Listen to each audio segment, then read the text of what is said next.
Welcome to this episode of SDI Encounters, a podcast from SDI, the home of spiritual companionship. I'm Matt Whitney. Thank you for listening.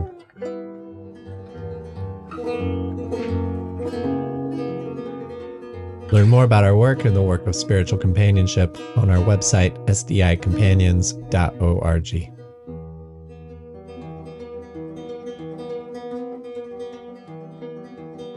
Australia, where in 1997 he established the ecumenical and independent spirituality ministry, the Julian Center. Philip's life has been dedicated to the work and ministry of spiritual direction, and his warmth and wisdom come through in this conversation I have with him here, and in the latest book from SDI, Ordinary Heaven by Philip Carter, now available from SDI Press for pre-order and shipping in November 2024.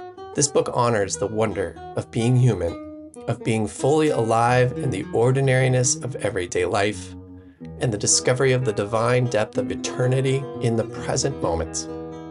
A celebration of our awakening to who we already are and the place we all come from. Philip Carter draws upon over 4 decades of dedicated spiritual seeking, practice, and study, generously scaffolded by seminal works of literature from T.S. Eliot to Thomas Merton. This book not only offers insight into spiritual direction in the Christian faith,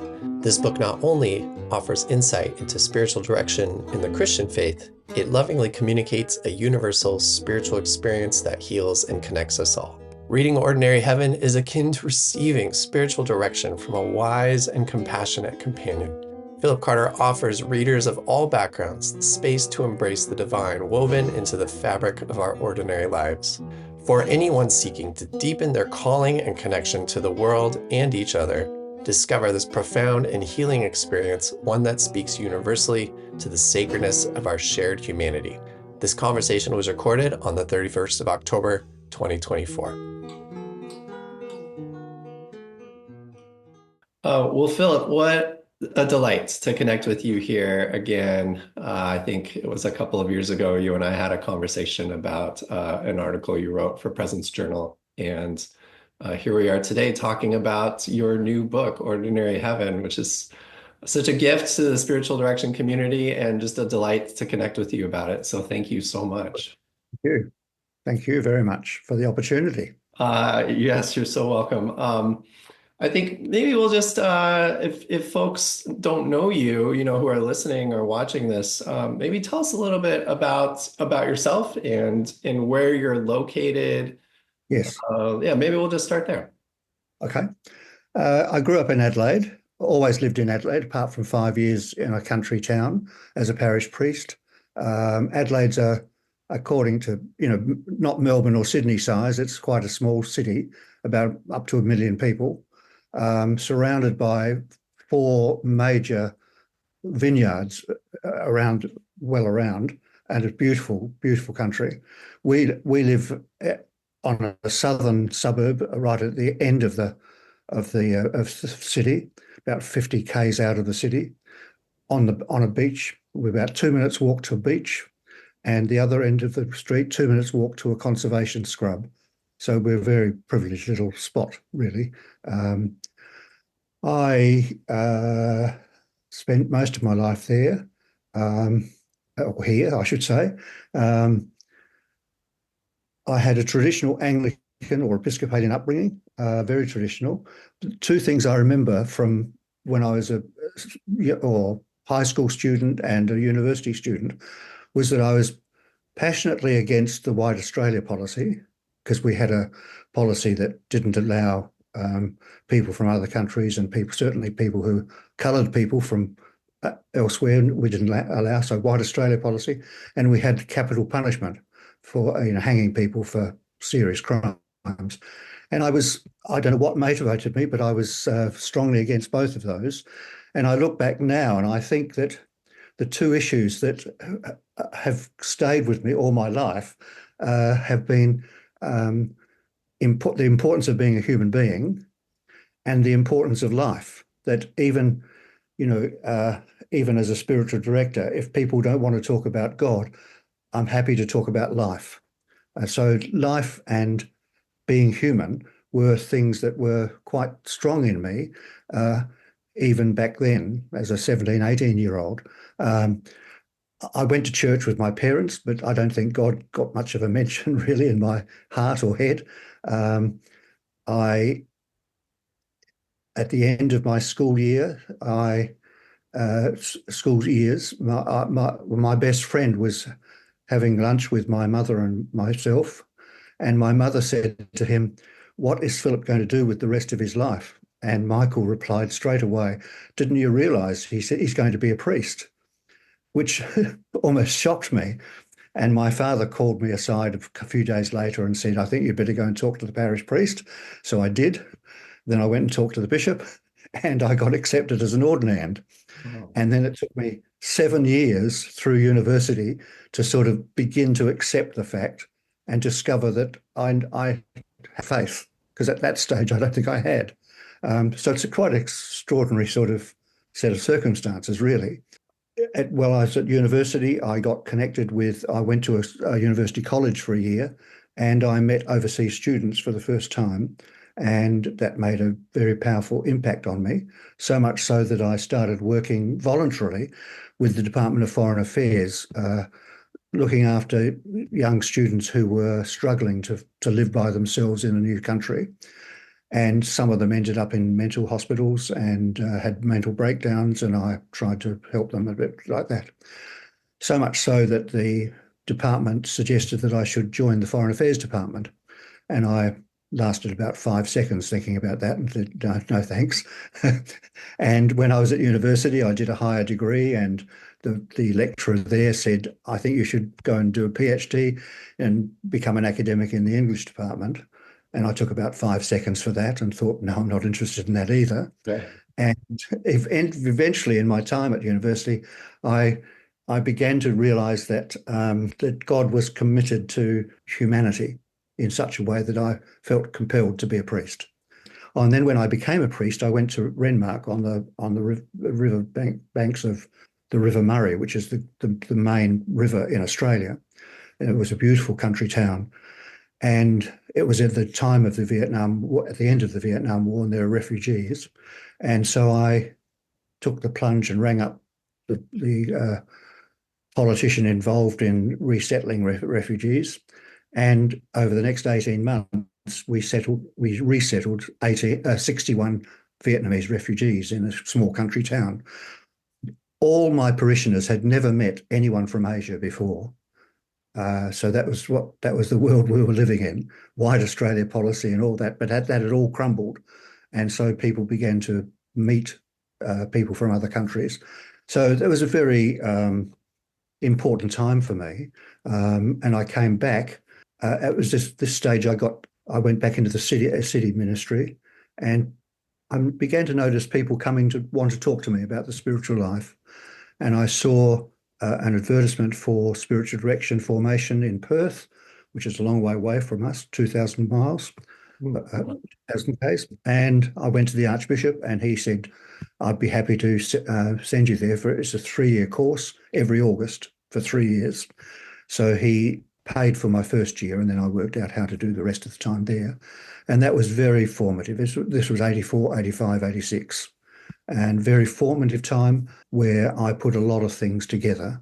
And out of that, I had continuing conversations with the Archbishop, which ended in 1988, him giving me 6 months at the diocesan retreat house to begin to run a spirituality ministry. And then I just went on from dribs and drabs, money coming in and all that. And after about 9 or 10 years there, I set up an independent ecumenical centre called the Julian Centre. So I left the diocese, as it were, and was full-time. Since 1988 to 1997, I was full-time at the retreat house. And that's where my spiritual direction ministry exploded, really. And then I had 13 years at the Julian Centre. So that was that. After I retired, I suppose I had about 6 years of just enjoying myself or doing things differently. I did a few retreats and saw a few people, but not much. But I began to wonder what I could do with all the material that I had amassed over the years, because while I was at the retreat house at the Julian Centre, I sent out a newsletter every quarter, every 3 months, and it had about 7 A5 pages of reflections and questions and quotations around the spiritual life about a particular theme, whether it was Francis of Assisi or Julian, or whether it was faith or love or hope, or whether it was poverty of spirit, whatever it was. So I had all this material, and I thought, I wonder what I can do with it. Didn't really think that I'd write articles, or certainly not write a book. In Canberra, I was asked to do a talk on Thomas Merton as a spiritual director. And I did that. And a woman in the group was the editor of an Australian spirituality journal. And she said, could you put that into an article? Because I'm sure it would be a good article. So I thought, oh, well, I'll have a go. So I wrote it and I got it published. And at about the same time, I was thinking, well, perhaps I should write something. And I wrote a sort of a nuts and bolts thing about spiritual direction and sent it to SDI, and it got published. And so that began about eight years ago. And so the last 8 years, I've been just writing articles. And then last year, I began to sort of look at them all, thinking, I wonder what the next step is. And I thought perhaps a book. And I think I wrote to SDI asking permission. And you very graciously got back to me and said, we don't want to give you permission. We want to publish a book ourselves. So that's what set it in. So I got a little book published on the spiritual life in Australia. I got that published. I think we launched it in March this year, and we've been working on this book all this time. So does that give you some idea of the sorts of things that have been happening in me? Yes. It does. It does. It's been such a journey for you. I'm even thinking back to, when you were young and, and your family was like, you're going to be a parish priest. And you're like, I am going to be a parish priest. Like and then there were but there were other moments where it was like very clear to you what you weren't called to. I find it interesting to hear about just the ways that your life has brought you to where you are now as Yeah, as a teacher and a yes, writer and a spiritual director. yes. I think that the other thing about it's been helpful to be asked these questions about how I've got to this place. And in the last couple of years, I've been thinking more and more about the need for the church to get in touch with people's pre-religious God awareness. Like when something is touching them, an event or a circumstance or a temperament, it doesn't matter whether it's good, bad, or indifferent. If it's got a sort of a pressure of significance about it, maybe then that's saying something about the divine or God or grace or spirit. And well, I look back in my life and I thinking about the White Australia policy or capital punishment and so on, they were pre-religious God experiences. I couldn't name them then, 50 years ago, 60 years ago, but I look back now and begin to see that they were, in fact, moments of mystery and moments of eternity breaking in and grace breaking into my life, for which I'm very grateful. But it's taken me a lot, it takes a lifetime to work it all out and through. So here we are. Yeah, that's so beautiful and wise thinking about, these moments of mystery that break through and we don't always know. We often don't know what's happening in the moment. It takes a lifetime to process. Yes, that's right. Yes. In your writing is really about this processing, really. In which you say these pre-religious God experiences. And I think the crux of this work, of the work that you're writing about, the work of spiritual direction is like getting in touch with and integrating these Yes. experiences. Yes. And so in your book, what work have you done around like taking the articles and weaving them into a cohesive writing? Does that Yes. question make sense?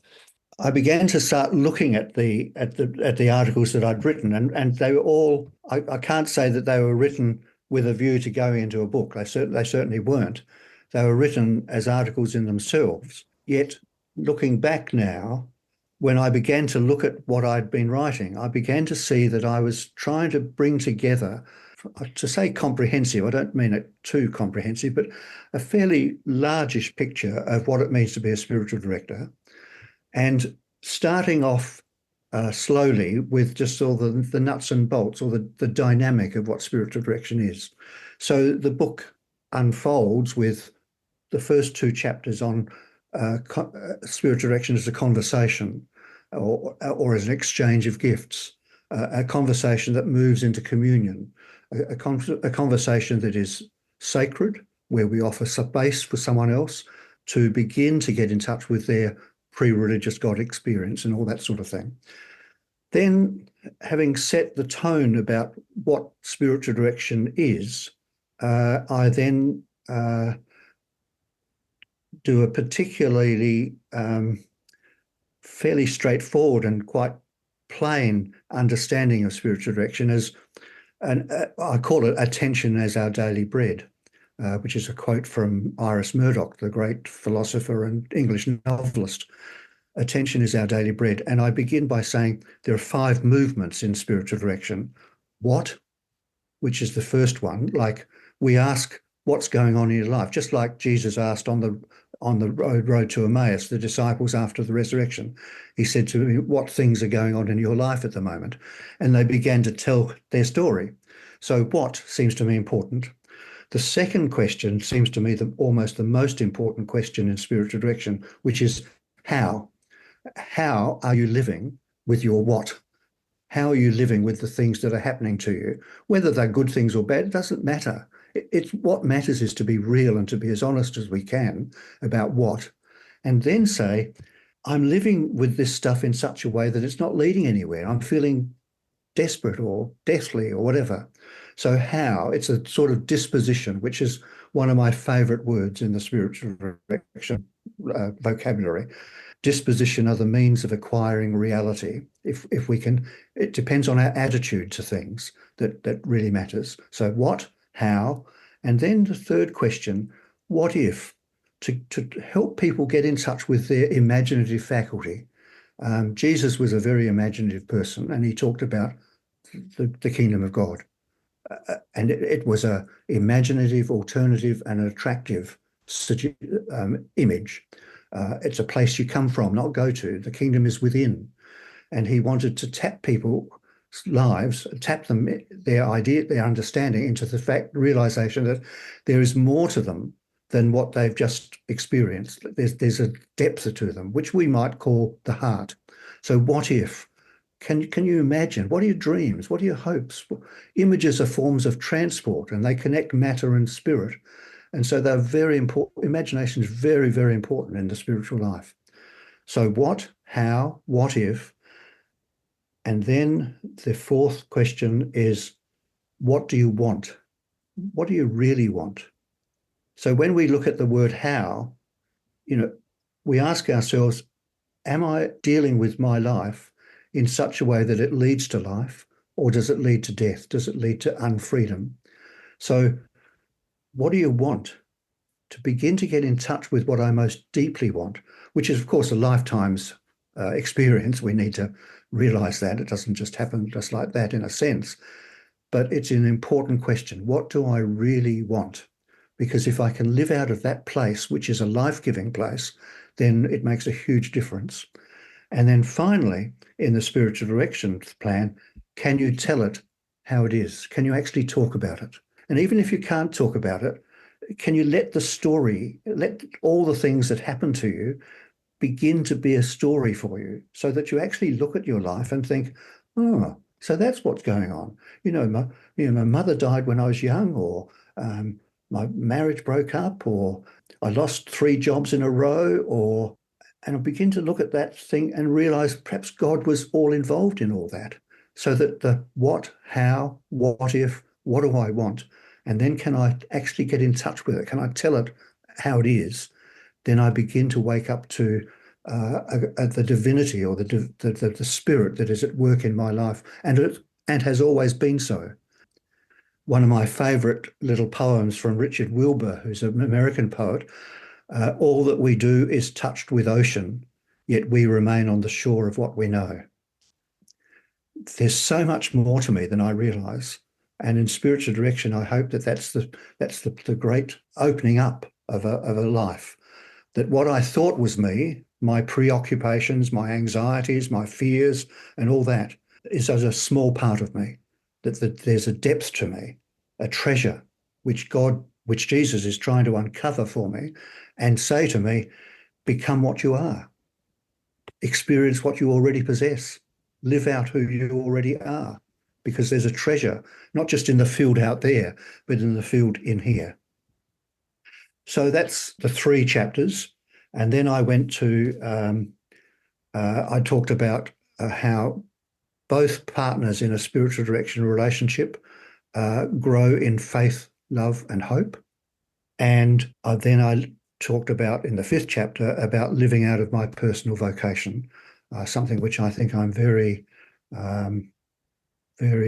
enthusiastic about, really, not least because of dear Margaret Gunther, who I knew quite well and had over here in Adelaide a couple of times, and I even stayed with her in Washington once, who was very sure that however strong or important professional skills are, and they are, what is absolutely basic is the personal vocation of the spiritual director. Who am I? Am I living out of this deep place, this treasure? So that's the first 5 chapters, which are dealing with the nuts and bolts of spiritual direction. Then I look at the discernment of spirits, which of course is basic to any spiritual direction process. And I look at a theological understanding. And I suppose that's one of the things that I'm fairly clear about, that we need to have a solid theological understanding of what it is that we're about. Not that theology has all the answers. I don't want to say that, but we need to marry theology and spirituality. They need to belong together, and in a sense, they haven't for a long time, since perhaps Julian's time, and we're just beginning now in the age of the Spirit to discover that theology and spirituality need each other. That theology is a kind of signpost. It's telling us where to go and how to do it, as it were. But spirituality locks us into our experience. And it's our experience that matters. When we talk about God, we're not talking about a God out there, but a God in here. We experience God from the inside out.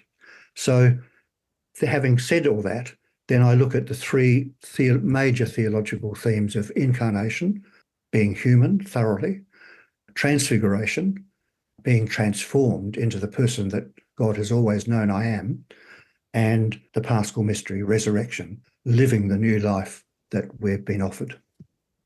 So that's the book. Amazing. I'm just so taken by everything that you're sharing and how I would imagine, and correct me if I'm wrong, like you don't have to be a spiritual director to appreciate this book and to glean the wisdom from it. It's almost like the writing itself is an act of offering spiritual direction to the Yes, reader. I think that's one of the hopes that my book is. I've certainly written it hoping it's a resource for formation programs, but I also hope that it's a resource for ordinary people who begin to wake up to the fact that spiritual direction isn't some sort of esoteric little thing out there for only for special people, but for ordinary human beings. Because I think that's what I want to get across, that, Jesus didn't come offering us a particular way of being religious, but a universal way of being human. And I think that's what I crave for the church to wake up to, a universal way of being human. Yes, I share in this work with you that spiritual direction is for everybody. It is for ordinary people like you and myself and to everybody else. I just am very grateful for this offering, and I know our community is going to be grateful to receive it and be nourished by it. Philip, is there anything else that you would like to share about the book or anything else in particular? Oh, you shouldn't ask me these questions. Too much. I've said about disposition, that's really important to me, Mm, rather than propositions, like people, ordinary Christians in the pews, worry about whether they believe the Trinity or not. And I want to say to them, we're to live the Trinity. We don't have to, it's not It's not a numerical puzzle about 3 = 1. Yeah. It's about living relationally and intimately and personally, which is what the Trinity is. It's a community of love. And a lovely saying that I say in the book, I cannot be me without you, and we cannot be us without them. I think it's true. Both of them are true. I cannot be me without you. So whenever I look at another, I need to say that to myself. But we cannot be us without them. And wouldn't it be wonderful if our world, a world that's broken by, national or boundaries and whatever, wouldn't it be wonderful if people who are fighting in wars could actually begin to say, we cannot be us without them? So I'm clear about the disposition. I'm clear about our relationships. Poverty of spirit is really important to me. The best translation I know of blessed are the poor in spirit is you are in the right place when you are poor in spirit. And everything in me says, how can that be? Because it doesn't feel very good at the moment. And in a sense, it's the privileged place of encounter, because it's a place I don't know, where there's unknowing, I can't fix, I can't control, I can't understand. And yet it is a place where life is beckoning me. Encountering seems to me really important in the spiritual direction exercise, because most of us crave for insights. But the thing about insights is that we grasp them. And, I've got this insight and it's going to make all the difference. Mm. Whereas an encounter is completely open-ended. And that's what spiritual direction is pointing towards, inviting us towards, encountering the divine in the hurly-burly mishmash of our lives. And it's not straightforward. Julian of Norwich said our life is a mixture of well-being and woe, of good and bad. That's the paradox we've got. We are invited to live. We're not here to solve everything. Beware of people who solve everything, is what I say. So I'm interested in life, in humanity. The glory of God is a human being fully alive. There's a wonderful expression, a wonderful statement by an Indigenous woman from Australia. She was Australian of the Year about 2022. She said, I'm beginning to hear the gospel at the level of my identity. I'm beginning to hear the gospel at the level of my identity, which is exactly what I want to say to people. Beginning to hear it where I am, not out there, but where I am. So faith is not exterior evidence, but the interior call, secret call that's within all of us, luring us and inviting us. And spiritual direction is just helping people to begin to accept and understand that. Well, my heart is singing as I am resonating with all that you are sharing. I'm experiencing an encounter with myself and with the divine right now. I'm serious, and I trust that people reading your book are going to have the same experience and multiple encounters with their divine self. So, I mean, what a gift to offer to our community. Just very grateful to you, Philip, for sharing this work with us and for your writing and your work over the years as a spiritual companion to so many, and really dedicating your life to it. It's a model for all of us. So thank you. Thank you. If you're enjoying this podcast and you want to help us share and spread the word about the life-giving practice of spiritual companionship, you can help us out by subscribing to this podcast on our website. You could give us a like or even write us a review. Thank you for listening. This is Matt Whitney with Spiritual Directors International. Thanks again for listening. Your time and your presence here are deeply appreciated. If you liked this show and would like us to continue making them, please do subscribe now while it's fresh on your mind. Also, we would love to hear from you, so please feel free to send in your comments and suggestions to the email address podcast@sdiworld.org. SDI is the home of spiritual companionship. Learn more about us and our work on our website, sdicompanions.org.